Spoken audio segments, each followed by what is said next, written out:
Hello there and a very good morning to you and welcome to Sewing Street. My name is Debbie Shaw and this is the first Monday of the month, so this is actually the first of our Sewing Street surgeries where I'm going to be answering some of the questions you've already sent in. But if you're new to us this morning, if you've happened upon us, welcome along. Let me explain a little bit about the channel. We are the UK's only dedicated sewing channel. We're only live for an hour a day at the moment, but we will be extending those hours as soon as we possibly can. So we're all very new. We've only been on air for just about a week and a half or so, and it's proving to be incredibly popular, so thank you for your support over the last few weeks and months as we've been building this. Now if you do want to order anything, you go to sewingstreet.com. You will be taken to Jewellery Maker. We're sharing the building, we're sharing the studios, and at the moment we're sharing the website. So don't be alarmed, there will be a homepage, so it will look like Sewing Street when you get there, but it will go via Jewellery Maker for the moment while we're still building up on our own website. So you can still order. You can send messages if you like. We're doing that through our Facebook page. So if you go to Sewing Street on Facebook, you'll actually see a post saying or asking for questions about on sewing surgery. So if you go down to that particular post, there's lots of questions underneath there already, so you can add your question to that same post, and of course put your comments on there as well. We are quite interactive, we listen to our viewers, so whatever you would like, let us know. We can't guarantee that we're going to be able to fulfil everybody's dreams, but we'll do our utmost. So if there's anything particular that you'd like to see on the channel, anything that you've found difficult to get hold of, or anything that you'd like to see again, let us know what your favourites are. Let us know what you've been up to as well. But Sewing Street Surgery, it's right at the end of the street, just in a little bit set back, and there's only a few car parking spaces at the front, but we are planning to expand as we get more and more viewers. But basically, you bring on your questions. You can do that now on the Facebook page. You can do that in between times as well on my Facebook page, that's Debbie Shaw, S-H-O-R-E, or on the Sewing Street Facebook page as well.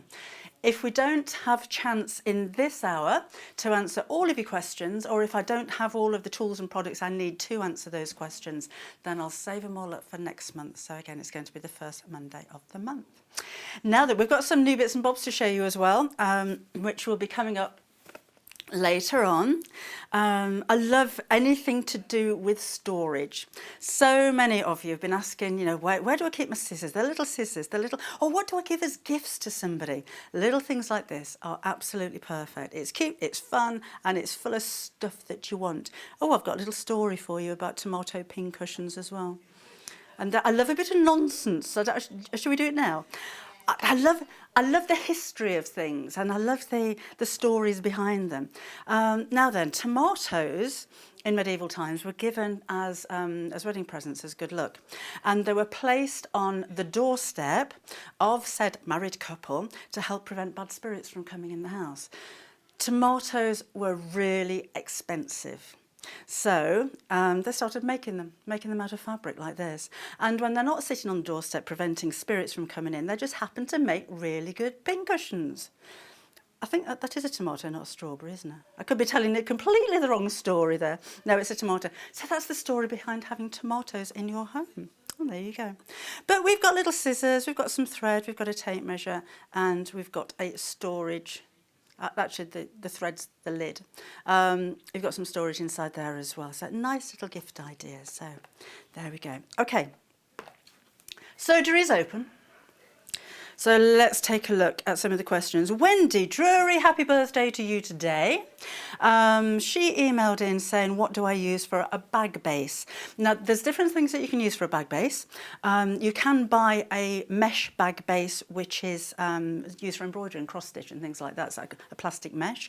Nancy Zeman, I think, does a plastic base, but it depends what you're going to use your bag for. If you're putting something very heavy in the base of the bag, then you could even use plywood. As long as it's strong and it's thin, MDF would work just as well. I have used mood board before now, but if you drop it on something, it will crack. But plywood and MDF are out there. MDF's a bit heavier than plywood, but if you cut them down to the right size, they work really well. Cover them in something, plywood particularly, because it can be a bit sharp on the edges. Ruth Mill, morning, says, what's the most accurate way to cut fabric? I find rotary cutter, ruler and mat. And I use rotary cutter, ruler and mat for most projects. So if I'm cutting in a straight line, I've only got a little ruler with me. I normally use 24-inch one, but we don't have them in stock at the moment. You can use both the lines of the ruler and the lines of the mat and simply cut along. If you find you're a little bit wobbly, place the blade right up against the edge of your ruler and then tilt it to about 15 degrees. That's going to help you there.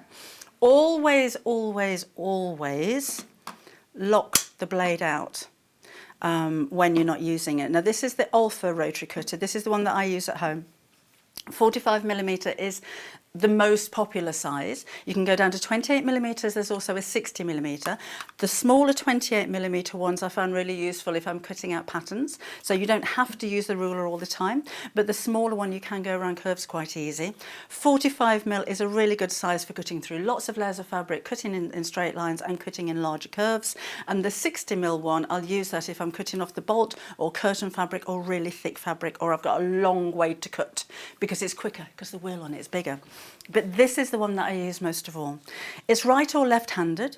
So to make it left-handed, it's right-handed at the moment, you simply unscrew, take it off, switch it over, put the blade on this side and screw it back up again. Some tips for using rotary cutters: always cut away from you. I will occasionally allow you to cut acrossways. Never, ever, ever cut towards you. These blades are incredibly sharp. Even when they're blunt, they're incredibly sharp. So no drawing it towards you, no kind of trying to do this to get the right angle because you don't want to turn your work around, because we've got one of these for you as well.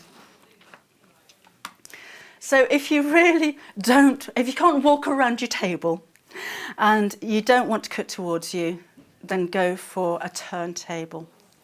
So if you place your work on here, and I'll just show you with a little piece here, and you're cutting, I know this is cut, but you're cutting in one direction, and I now want to cut then that direction, I can turn my work around, move the ruler, and then cut. So I'm always cutting in the right direction. If I had a room big enough for a huge mat that turned around, that would be great. It'd be like being in a merry-go-round. But this is a really nice size because it doesn't actually take up too much of your room. So lock your blade out. It's got a non-slip bottom, so this is quite grippy.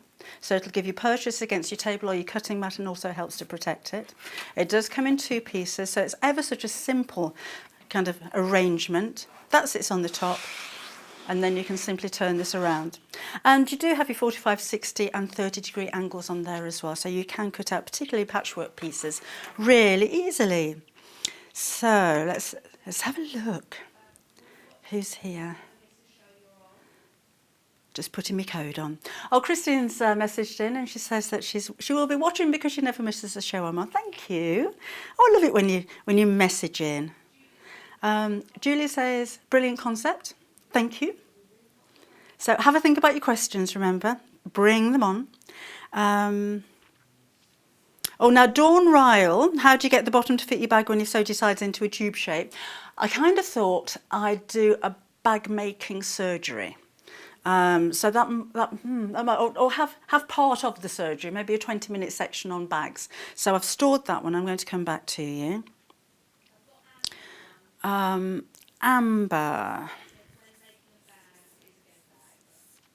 says, when making a bag,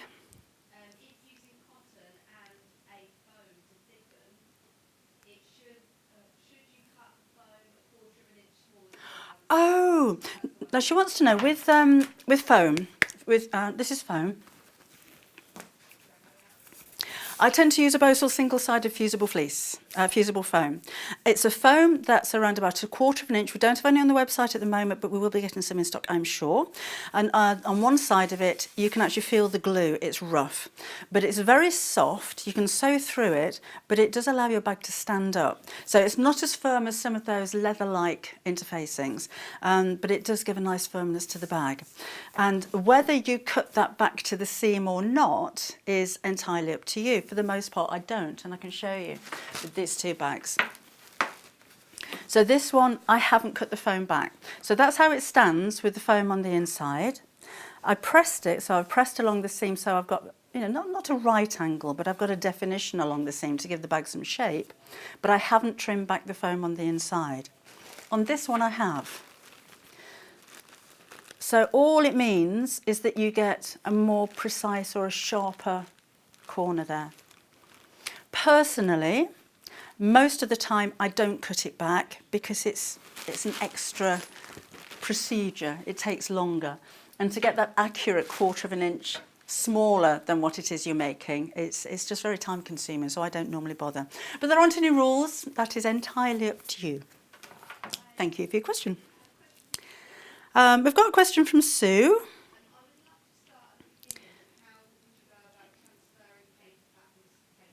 Oh, Sue wants to start at the beginning with how you go about transferring a paper pattern to paper so that you can use over time and preserve the original pattern. I use a tracing paper.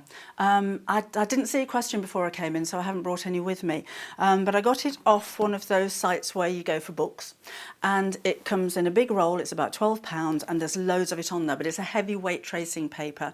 Unless you've got a large light box, you can buy pattern paper. It can be quite expensive. And then you put that on the light box and trace over the top. But with the tracing paper, you don't need a light box. I find that a lot easier, and it's quite tough as well. So trace off your pattern pieces without cutting out the pattern, and then you can use the pattern, the original pattern, for different sizes then as well. You could, again, if you've got a large window maybe and it's sunny, you can use that as your light box. So put a bit of tape to your pattern against the window and then tape the paper over the top. You could even then trace it onto brown paper. My mum used to use newspaper. I can remember, because she was a dressmaker, and I can remember like big clips and hooks with newspaper patterns all over the place. But they were very frugal back in those days. That was in the 1960s. She used to make a lot of dresses for my grandma, so much so that she had a tailor-made mannequin to my grandma's shape. We called it Dolly. When making a bag... Oh, didn't that one, Amber? Sorry. Oh, Colette, I hope you're feeling better now. Oh. Right. Go back to some of the ones that we had the other day. So, what is it? Oh, the best size of rotary cutters and mat. I covered that with the rotary cutters. But if your mat, I think, should be as big as you can possibly fit. This is a brilliant one. This is perfect size. Is this A2? So on here, it's double-sided. So on the one side you have inches. On the other side, I'm not going to turn it over because I can't lift that sewing machine. You've got centimetres on the other side. But the bigger the better, because if you're cutting off a bolt, so for instance, bolts normally come in 44-inch widths folded in half. So you'll have that kind of width. It just means that you can cut without folding, so it makes it more accurate. And again, you can use the guidelines on the mat, you can use the guidelines on your ruler, you can use them both together, you can use them independently. We do have on these mats as well, which are really useful, your 30, 60 and 45 degree angles. So 45 degree angles are perfect for bias binding. So you'll line up your fabric against one of the markings and then cut diagonally using your ruler to go straight from one side to the other. So I would go as big as you can.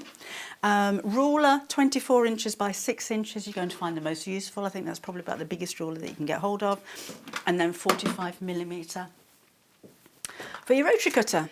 I mean, if you can go for all three, go for all three. But if you've just want one rotary cutter, go for one of those. And I like Alpha. I think they're nice quality. Jenny says, "Why do I need a sewing machine mat?" Oh, have we got the slip reduction mat? We do something called a slip reduction mat. You don't need a sewing machine mat. You can make one if you like, but they help to reduce the noise of your sewing machine. They'll help to protect your table. They help to cut down on vibration. And I tend to find that when I'm sitting sewing, I've got my machine here obviously, then I want to cut, I'll push the machine out the way. So it gives it a glide so you can move it around the table easily as well. Kev from the Wirral says, "How do I pin laminated fabrics?" You don't. And then, no, I'll explain why. That's like sending you home with an aspirin, isn't it? No, you don't. No. No, it's a proper surgery, so we shall explain in depth. I'm going to prescribe you some wonder clips. Take 2 a day. And you're going to use these instead of pins. Basically, this is laminated fabric. So if I'm pinning it, 2 things. It's really difficult to pin. This is quite a soft one, but a lot of these are really difficult to pin. And the second thing is, when you take your pins out, you'll have holes. Now, if this happens, we will. I'm hoping we're going to be getting some of this laminate in. With this particular one, it's the PU that we used to have on Sewn Quarter. If you give it a blast of steam from the back, the holes tend to close. You can do that on leather as well. But do try and avoid using pins in the first place, because it's easier to clip. And these are quite wide, so you can actually clip quite a lot of fabric to hold those together. I use a lot of wonder clips. I do decant them. I've actually got a bright yellow teacup. It's a plant pot with a saucer and everything, but it's like having a bowl of them next to me, so I just dive in. And there are lots of different sizes as well. But they've got quite a wide opening, so you can go through very thick layers of fabric. They're flat on the one side and curved on the other. A couple of reasons for that. As you're approaching your sewing machine, the flat side should be on the bottom. So when you're going to take them out, obviously, you don't sew over these. But it'll keep your fabric flat as it goes underneath the machine. Whereas if it was curved on both sides, you'd have a lump there. So that keeps your work nice and flat. And it also means that if you've got anything like piping or binding that you're clipping on, the curved side goes around that. So it's going to stop the top of your work from flattening. And they come in a whole rainbow of colours, so that you can see them no matter what colour you're actually working on.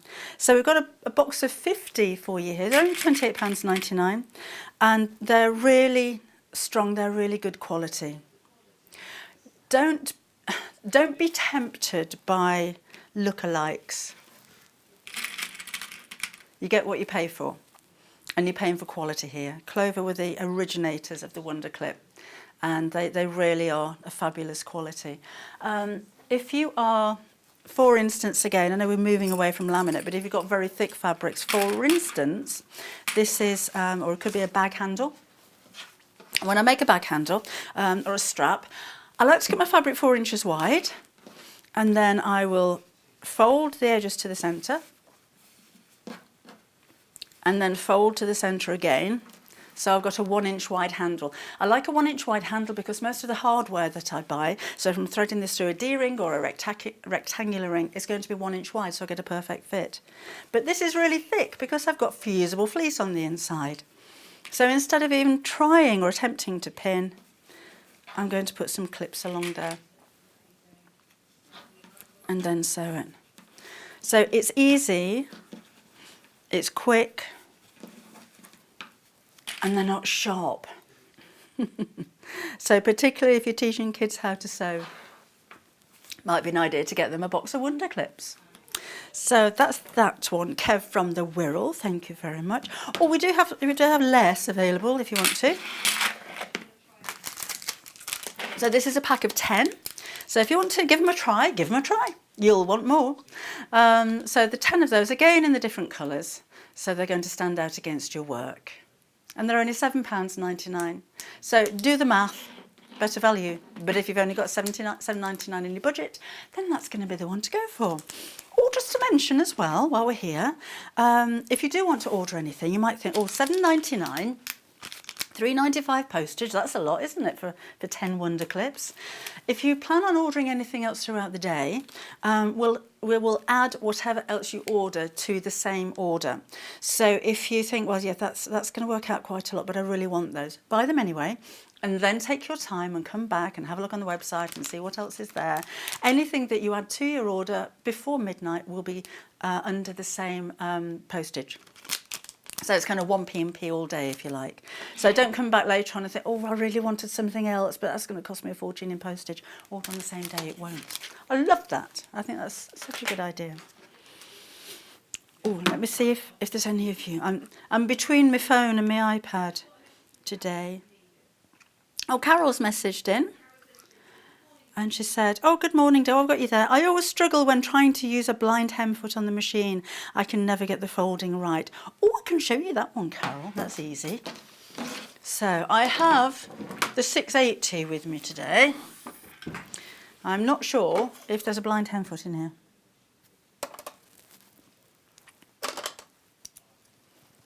I think that's the blind hem foot, that, looking on the instructions. Or is that the blind hem foot? I think that's the blind hem foot. Let me show you how to fold, first of all. Not use this.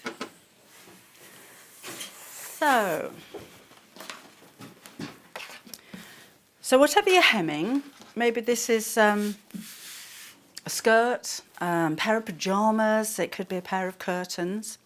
What you're going to do, I'm just going to turn my iron on to show you. If you do have any questions, by the way, come along. We're live here at, where are we? Almost 9:25 in the morning. The show will be repeated and you can watch it on YouTube as well, in which case I won't be live, so don't bother. Save your questions till the first Monday in April. But if you're watching now this morning, it's nice to have your company. So come along. You have to go on our Facebook page because that's how you message us at the moment. So it's Sewing Street, not Sewing Street fans. It's Sewing Street. So it's the one with the circle picture, not the one with the signpost. And send us a message. There you go. Facebook.com/Sewing Street TV. Okay. So have I got a right? I haven't. Oh, that's the right side. So this is the wrong side of my fabric. I'm going to fold this up and crease it to where I want my hem to be. So if that was my trouser leg, that's how long I want it to be. You can pin, but they kind of get in the way with this technique. What I'm also going to do is fold over the raw edge. So I've got a nice deep hem. Deeper if you're making a pair of curtains. I like a really deep, maybe 6-inch hem on a pair of curtains because it adds weight, which means they're going to drape really well. Okay. Now then, the way we're going to sew this is underneath this fold, right? So let's turn this over. So I've exposed that fold there. So the side of your fabric will start to look a little bit like a Z shape. So folded button, that's the bit. I'll just do that again so you can see. So there's my hem all folded nicely. Fold the edge back and you're going to sew along this bit. That's why I made quite a deep hem here, because I don't have to hem that twice. So I'm not going to press that or pin it. I'm going to sew along this section, so I'm kind of going in this direction. And the way the blind hem stitch works, it'll do a few straight stitches and then a zigzag. A few straight stitches, zigzag. And when it does the zigzag stitch to the left, it catches just a few threads of this fold here. Now I've got black thread on my sewing machine, so this should really stand out. And the blind hem stitch is number 44 in mode 1. That worked. So I'm going to give it a go with this foot. I think it's the right one.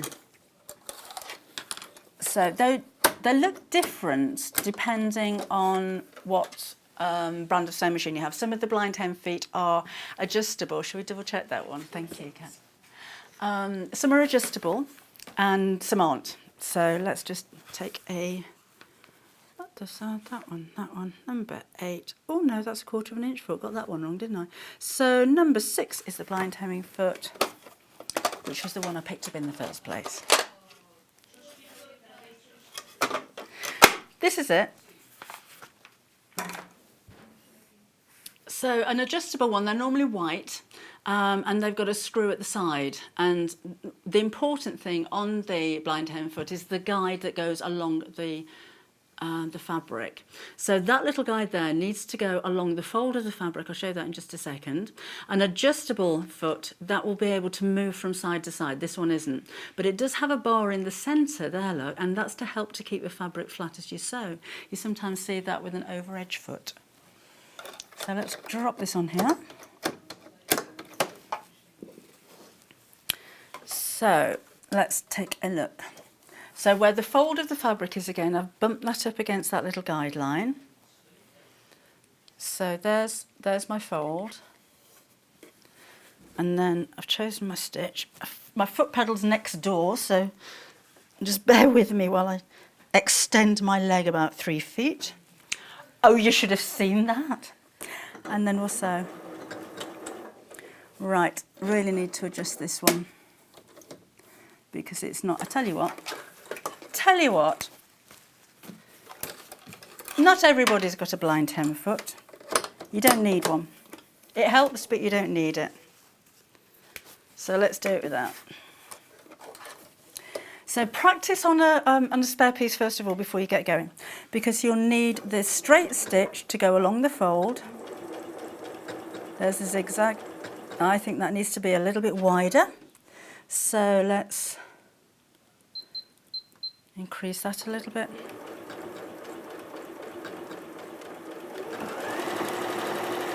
And a little bit longer. When you get used to doing this on your machine, which I'm not, you'll know exactly what the settings are going to be. And the way you go. So you can see that needle zigzagging across. It'll be explained an awful lot better when I show you. So that's what the inside of your seam is going to look like. That's where it was a little bit too close together for my liking. So I increased the width and then I increased the length. So on the inside of your garment, we're going to fold that back. And that's what the inside looks like. On the outside of your garment, you will have dots. So obviously you will have the same colour thread or an invisible thread so you don't see your stitches. If you've got a heavily patterned fabric and you don't have invisible thread, then you may want to try a grey or a beige. When that's ironed, again, so you don't see the line quite so much, you should just have that little row, a tiny little row of dots. So I hope that's helped. Oh, Amber's replied. Thank you, Sewing Street and Debbie Shaw. No problem. Great programme this morning. Love the sewing surgery. Very helpful.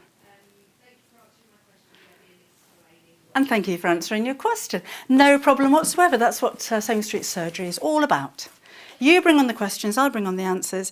Again, if I don't have the right materials here to answer your question, then we'll carry this on to next time. Oh, I've had an email as well from Sue. Oh, Sue.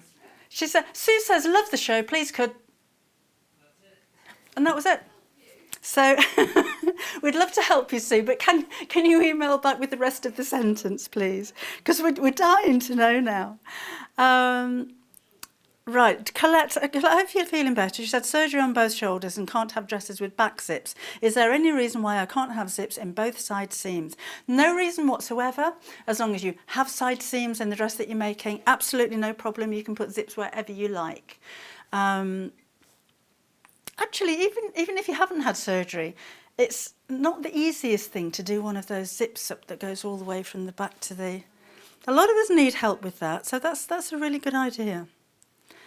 Right, I think we're up to date there. I had a question about one of my favourite tools, and that is the iron finger. Now then, who was this? Oh, what's a whip stitch? How do I cover? Oh, we'll answer that in just a second. Catherine, haven't got your surname. I've seen a thing called an iron finger. What is it for? When I first heard of this before I saw it, and I was imagining iron finger, so some superhero's finger, and it's not iron at all, it's for ironing, but it's a really clever tool. It's made from silicone, a bit like the kind of things that you stand your irons on, so it's not going to melt. My iron's hot, it's not going to melt. But the idea with this, it's very clever, is pressing seams. I've got a few things to show you that do the same kind of thing. So if I'm pressing my seam open or putting a crease into something, I can just smooth this over the seam. Really simple. It bends in this direction. I can get really close, and it doesn't matter if I touch it when I am ironing, but it doesn't bend from side to side. This is solid at the end, and there's a reason for that. Now, before I show you the reason for that, I have had a question about snipping into curves, and I'll show you the snipping, and then I'm making ever such a mess, and why we snip, and then I'll show you another reason why this is a really useful tool. So, if you have curves, concave, convex, or squares, there is snipping to be done. There is snipping and there is notching. Now this is a curve. This could be the flap on a bag. So I've sewn together a curve like so. If I now turn this the right side out, I haven't got a very neat seam. And the reason being is because of what's going on the inside there. So you can see that seam it's gone frilly. It's not sitting flat. That's not going to look good on the outside. Even if I press that seam, I'm going to have lumpy bits all around there. So on a convex curve, you're going to notch. So, 2 ways you can do this. You can cut with a really good quality, very sharp down to the end of the point scissors, like the Fiskars that I'm using here. This is really important, to have a really good quality pair of scissors. These are shears. The difference between shears and scissors is that shears have angled handles so that the majority of the blade is sitting flat. Scissors have symmetrical handles, so there'll be a circle at the top and a circle at the bottom. So you've got a good grip on these. They are right-handed, so don't use these if you're left-handed. We ought to get hold of some left-handed scissors for you. But it gives you the most amount of pressure on the blade and the longest cut on the blade. The first thing that I look for in a pair of scissors isn't necessarily the brand or the shape of them or the length of the blade. It's how sharp the point is, because that's the really important bit to me. Even on a very large pair of scissors, I do tend to use these for snipping. Okay, so, loads of you got these already actually, so I've had some really nice messages about those. They do come with the guard. Use the guard when you're not using the scissors. If you drop them, they could hit your foot, but they could bend the blade. So that is really important. So more important for the scissors or for the shears than it is for you to have that cover on there. You'll heal, the scissors just won't mend. I dropped... that was a bit harsh. I am Dr. Debs today, so I'm just saying it as it is. You will heal, but your scissors won't. I dropped... I bought a pair of scissors that cost me about £70. They were amazing. And I dropped them on a carpet, and they bent... And they were ruined. I even tried to hammer them back again, just see if I could mend them, and they wouldn't bend. So yeah, they may look sturdy, but they can be rather delicate. So that's that one. On concave curves like this one, if you try, this could be a Christmas stocking or a collar on a blouse maybe. This time, as I'm trying to flatten the seam out, again, the seam isn't teddy leg, it could be, ragdoll, but again, the seam's not sitting flat, and it doesn't have a hope, because this time when I turn this the right side out, that seam is stretched. It can't actually physically go around the curve, so you're never going to have a flat seam without nipping into your seam allowance. So again, just put some little snips inside there. Only in the curve bit, so if you're toy making, it could be around the neck or the knee or the ankle, and then when this is turned inside out, they can open up, so then you get a nice flat seam. Oh, I was going to show you, and then corners. Let me show you corners. So this again could be a bag flap or a pocket. Snip across the corners, let me show you the stitches. Close to the edge of the stitching, but not through it. Same again on that one. And then that reduces the amount of bulk in the corner. Now, when you're turning things the right side out, you will never, ever Use your scissors to poke the corners out, not when you've got tools that are designed to do that. So here you've got a corner which is a right angle, and this is perfect for going into the corner and pushing out the squares. And because that's a bendy tip, then it's not going to poke straight through. Okay? The other side of this is rounded. So here, when you turn your curves the right side out, take the curved side and just push that along the seam. And the same in the opposite direction. So that's your iron finger. That's why it's so useful. Now then, there was a question about bag bases earlier on. Was that Wendy? And she said, she's loving the show. And thank you for answering the question. No problem. That's what we're all about. She's all ready to try out some new ideas. She's feeling inspired.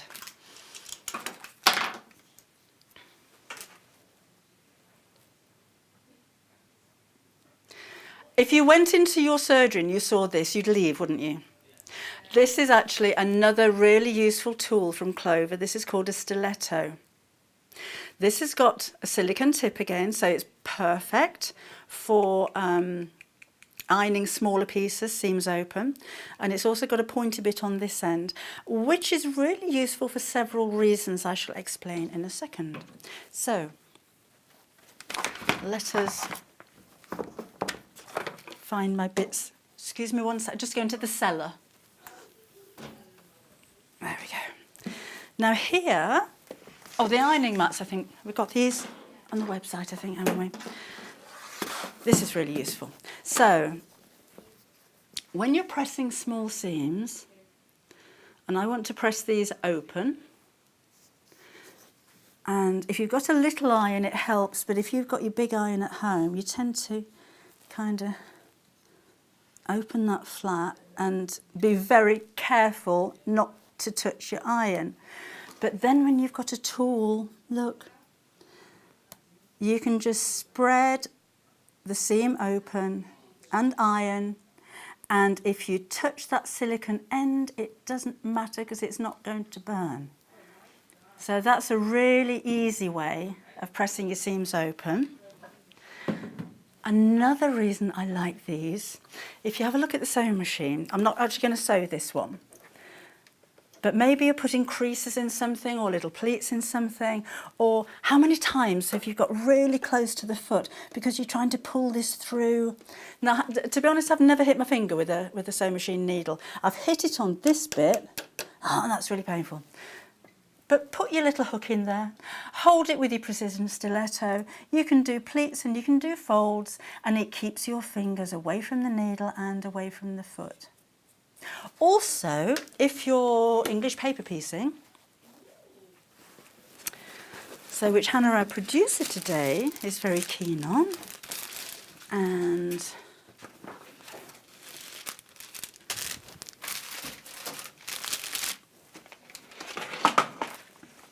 Imagine you're English paper piecing and you're folding your fabric around your shapes and you're using a basting stick.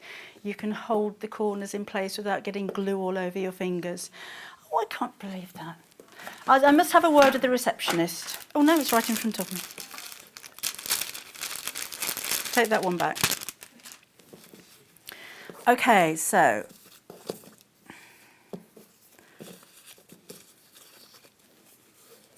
there's my shape.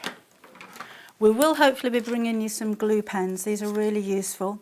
I do a dot in the middle to hold the paper to the fabric, and then that goes in the middle of here.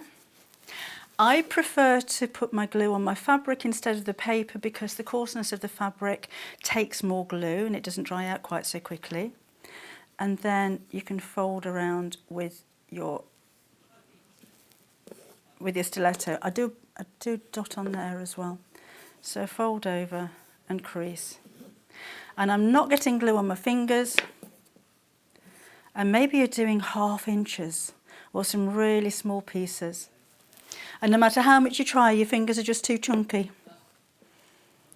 This is a really useful little tool for more than one occasion.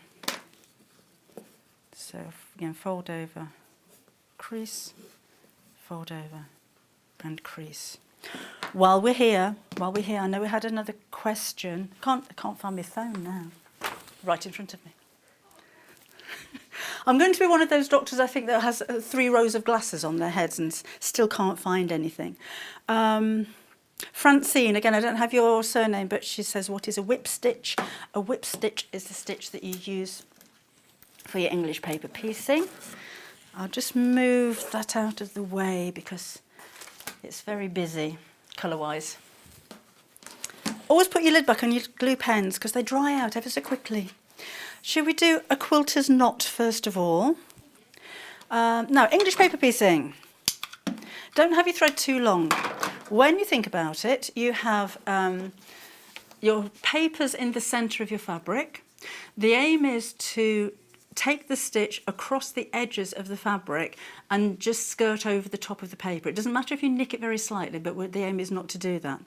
But you're dragging that thread with every stitch over paper, and that's going to eventually weaken your thread. So use a shorter piece of thread, maybe about 12 inches long, and change your thread regularly, and you'll have a stronger seam. For the knot on the end, take your needle and take the end of your thread and have the 2 of them pointing towards each other. Then grab hold of the end of your thread with your needle finger, wrap this around a few times. The more you wrap, the bigger your knot, and then hold on to it with your thread fingers, push the needle through, and you're dragging that twist all the way down to the end of your thread, and you should be left with a nice, neat little knot on the end there. So the closer to the end that you start to twist, the closer to the end of your fabric it's going to be. And you get a lovely neat little knot instead of the one where you're wrapping it around your finger and doing that, and you end up with a big lump that comes undone anyway. Whip stitch, Francine. So into one side, catch the threads at the top and come out the other side, and literally it's like an over-edge stitch. So straight across with the needle. Try and keep the stitches close together. The smaller the stitches and the closer they are, the stronger the seam's going to be. If you are making a quilt out of English paper piecing, we want it to last a long time. And once the whole thing is quilted and put together, it's going to be very difficult to actually repair any seams like this. So again, if you do catch the edge of your paper, don't worry too much, but the aim is just to catch a couple of threads, not one thread, because that will make the seam weak. So at least a couple of threads, and just keep going over and over and over.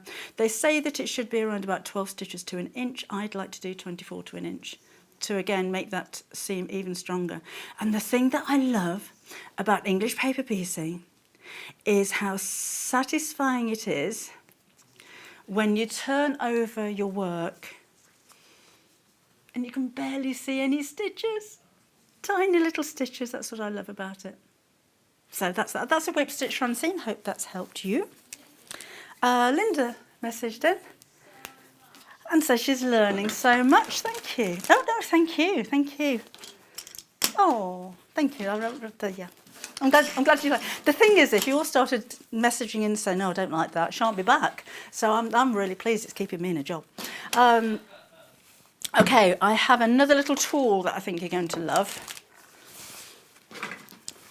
I'll just use the same fabric I had before, and it's a roll and press. Clover are genius. I can't remember the chap's name who was the founder of the company. Oh, should have done my research. I've forgotten his name. But the company was named Clover because of the university that he went to. There was a clover as an symbol, emblem. That's the one. Right. So this is a really useful tool again for pressing. So no ironing with this one, no ironing board with this one. The roller bit on the end is actually domed. And there's two reasons for that. It helps to press open the seams, but it also puts all of the pressure right in the centre here without any pressure from your wrist as you're pressing. So again, all of these have been designed for purpose, if you will. So when I'm pressing just a seam, you know, we don't want to put the big iron on and wait for it to heat up, and you may have to go to another room. All you're going to do is to run the roll and press over the edge of your fabric. Again, I'm not putting an awful lot of pressure on there, and it'll give you a lovely crisp seam, as if you'd ironed it. But again, when you're pressing seams open, this is where it comes into its own. So just squish it open a little bit, and because you've got that dome shape again, as you're pressing, it's almost parting the two raw edges as you go. And that's pressed. So just one pass over and it's pressed. That's really, really simple. So if you're just doing a little bit of piecing or foundation paper piecing or these small blocks, and you don't have the space or the room, maybe you're travelling, maybe you're on the go, then you need something like this. And you roll and press, and you don't need to take the iron with you. So you have got, if you're going to go for this one, you do have the ironing side to it, but you don't need it for the roll and press because you need the hard surface underneath. Love this cutting mat. Great from the go. It's A3, so it's decent size. It's got an ironing section on the one side, and then on the outside, you got sloths. You got sloths. So you'll find that really useful. You'll find it useful to keep at the side of your sewing machine, but you'll certainly find it useful if you're going to take this to any kind of classes that you may be going to. So, oh, Helen's messaged in. Hi, Helen. She says, hi, Debbie.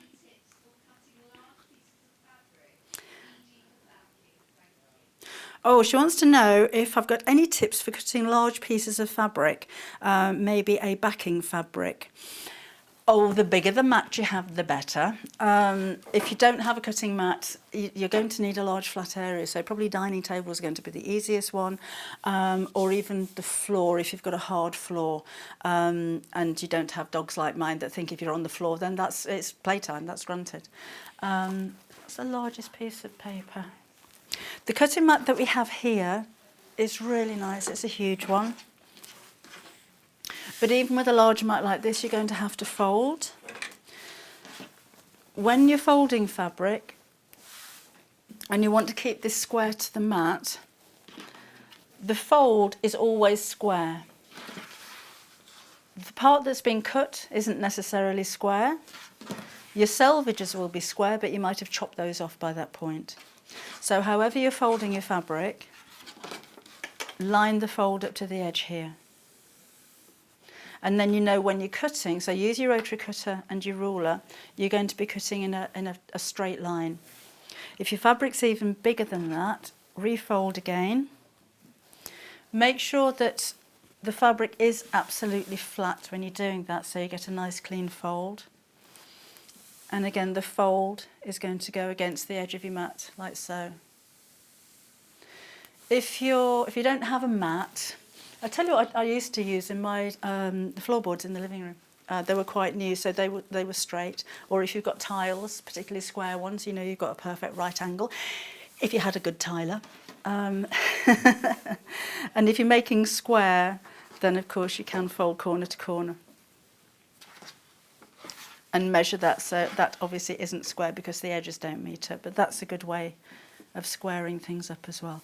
I shall put a little bit more thought into that. Maybe we should do a quilting surgery at some point as well. But I hope that's helped a bit anyway.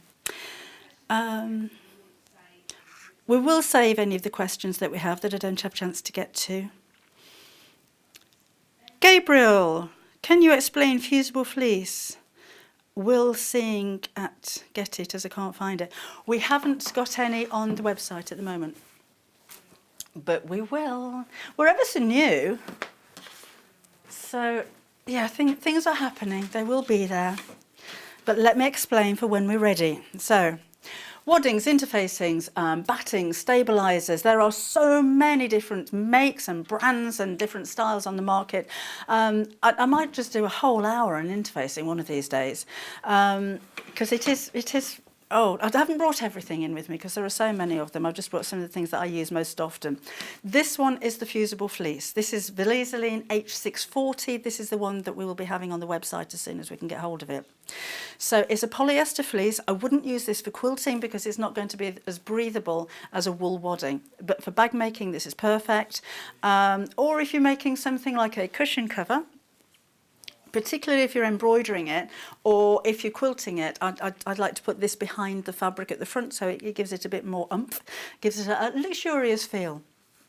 But also, it's a non-woven fabric, so it's not going to stretch. Woven fabric will give in a biased direction. Knitted fabric obviously has a stretch. This is non-woven like felt, so it's not going to stretch. So if you do have a fabric that has a little bit of stretch and you want it to stop stretching, then you can iron this onto the back. There are dots on one side, and that's dots of glue. When you iron this onto the back of your fabric, from the fabric side down, these will melt and adhere to the back of the fabric. With Valiseline, now follow your manufacturer's instructions because there's lots of there's Heat and Bond, there's Pellon, there's lots of different makes, Bose will do them, and they all work in different ways, but this is my favourite one. And you will use a lot of steam if your fabric can take it. Some of them you don't, some of them don't take steam at all, so do read the instructions. So when you're ironing, again, this goes onto the wrong side of your fabric, so iron fabric side down, wrong side down. Start in the middle. My iron's not on, so many. Oh, it is on. You start in the middle and work your way out. Okay? And then just keep going over and over until your fleece starts to stick. Again, with this one, you'd normally use steam. That's sticking. If you change your mind while it's still warm, you can peel it away and reposition. If you start getting wrinkles in the centre, peel it off, start again, and really spread the fabric out as you're ironing. So it is, wrinkles are a problem. So don't worry, there is a solution that doesn't involve needles. So that's fusible fleece. I use it for bag making mainly if I want a soft finish to the bag. If I'm quilting, I'll use something like this, which is an heirloom polycotton mix. Layer those up as much as you like, but this is breathable and it's washable and it's very, very soft. You can see the difference there. That kind of stands alone. This drapes. It's very soft. And then, of course, you've got the foam for bag making as well, which I explained earlier on. Now, I had a message on my Facebook page from this woman called Vicky Carroll. We're trying to block her, apparently. She just keeps messaging everywhere. So Vicky, of course, one of the presenters here at Sewing Street, sent me a message asking, well, it's on behalf of a mum, actually, who wanted to know how to change the cover on a lampshade. I don't move from this area, but things just disappear. Like the pen. I've got another one, don't I? Oh, it's there. But she sent me a picture of the lampshade, and it's one of those cone-shaped ones. So that's actually really easy. So what you're going to do is to take the shade off. The fabric that you need to use with it should be a cotton or a linen because those are the fabrics that are more heat resistant. And you're going to need some really strong double-sided tape, around about 1/4 of an inch wide at the most, 1/8 of an inch is probably better. And the really strong double-sided is that with the red plastic that you peel off. So when you've cut the lampshade off, don't worry if you damage the lampshade as long as the frame is intact. So don't start ripping it away if it's really stuck on. But you're going to end up with a shape that is like that. Okay? So that's the shape. Obviously yours is going to be symmetrical, but that's the kind of shape that you're going to have. And I wanted to show you what it looks like that to explain why you need a non-directional or a plain fabric, because that's going to kind of curl around. So if you have a fabric that has patterns on it, it's going to be upside down or sideways, or if you have a stripe, it's just going to be all over the place. If you have a fabric particular that you wanted to use, you're going to have to cut it and join it and make seams so all of these different pieces are facing in the same direction. Use this as a pattern for your next lampshade, but cut it around about 1/2 inch bigger all the way around. Okay, and then when you come to put this back onto the frame, you're going to put your double-sided tape around the frame and then pull this really tight. So I'd suggest you feed it around the bottom first. You can fold the edge over, so there's no sewing, just fold that over to make a neat edge and overlap it, and use a double-sided tape there. And then you can buy something called styrene, which is like, if you've got lampshades already, and it's like got a plastic lining to it. It's self-adhesive, it sticks to the back of your fabric, and it's heat resistant, and it gives you that nice form as well. And if you've got a fabric that's slightly sheer or see-through, it'll stop the light coming through as well. We don't have that, so you're going to have to search for that one. But Vicky and Vicky's mum, I hope that's helped you. Right, we're coming to the end of the hour. Surgery will be closed very shortly. But thank you for all of you for popping along and visiting the surgery this morning. We've still got questions coming through, and I'm sure we're going to get questions coming through when you see this on repeats or on our YouTube channel. So please keep the questions coming in, and we will log them all down and hopefully answer the majority of them, as many as we can, on the next Open Sewing Street surgery, which will be the first Monday in April. Can't remember the date, but we're going to be the first Monday of every month. As we go forward and we have more hours, we may have a couple of hours surgery. May open the doors. And hopefully we'll have some guests in as well. I have had questions about sewing machine maintenance. That's something I'd like to cover in one of the next surgeries as well. Just waiting to hear back from Genome for their recommended servicing and maintenance and that kind of thing, because they do differ from manufacturer to manufacturer, so I'm getting other people involved as well. So, oh no, iron finger really quickly. This has been on for the first time today, and it's selling really well. Remember, this is the one that you can use with your iron. It's flexible in this direction. It's not in that direction. It'll help to hold things while you're ironing them without you using your fingers. That's why it's called an iron finger. It's an iron as in iron, not in the metal, but great for pushing out corners as well. It's a really, really useful tool. All of these little tools, I think they're the kind of things that you see on the website, or you might see in somebody's sewing box. Lost this still, oh there it is. But until they're explained, it's difficult to know what they're actually for. But don't they make sense when you see how they're used? So this one is the iron finger. This one is the roll and press, which is going to be able to press your seams open without using an iron. And then this is the stiletto. We have less than 20 of these remaining. This is great for pressing open your seams as you're doing patchwork, and great for holding things very close to either the needle on your sewing machine or your iron without touching your fingers. That's only £12.99. Oh, the little basket as well. Got less than 20 of these remaining too. So this is a storage solution for you. You've got a little pair of scissors. You've got the pin cushion, you've got the tape measure, and you can put things inside there as well. And you know, it's really nicely made. It's a really solid little thing. Well, it's difficult, isn't it, when you're buying stuff off the telly, because you can't feel it. If you go into a store, you'll pick things up and you'll feel the fabric, and you can touch things. But I know it's more difficult when you're buying off TV. But this is a really lovely little gadget, and a nice gift as well. And if you're buying a present for Mother's Day, that's going to be with you in plenty of time as well.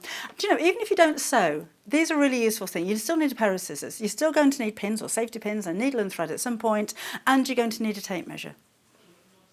So it's just a handy thing to have. And it'll look great in your sewing room as well, because it's all sewing room themed on the fabric. It's not going to clash. So if you're looking on the website, remember it's sewingstreet.com, but you will be taken to the homepage, a Sewing Street homepage on Jewellery Maker's webpage for the moment.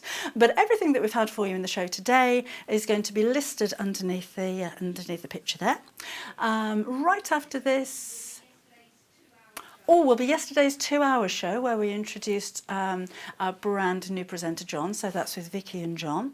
And why don't you have a look on our YouTube channel as well? Because all of the shows that have been live will be uploaded onto the YouTube channel as well. And if you subscribe, it doesn't cost anything, and turn on your notifications, you'll have a message to tell you whenever there's a new video going on there as well.